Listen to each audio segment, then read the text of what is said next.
అమ్మ నువ్వే అంటే పెద్ద క్లాస్ టీచర్. అందరికంటే. ఎవరు చెప్పింది? మేము చెప్పింది. ఆ శ్లోకం కూడా నాకు వచ్చు.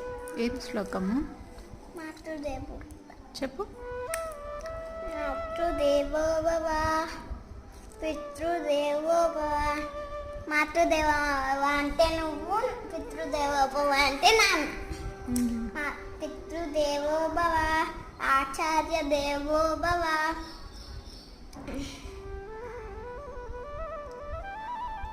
అతిథి దేవో భవ. అతిథి అంటే వేరే వాళ్ళు సర్ప్రైజ్గా మనకు వస్తారు కదా, జోయితాలుగా.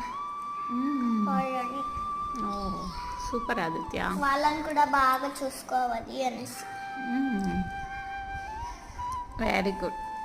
చూసుకుంటావు మరి అందరినీ బాగా నువ్వు?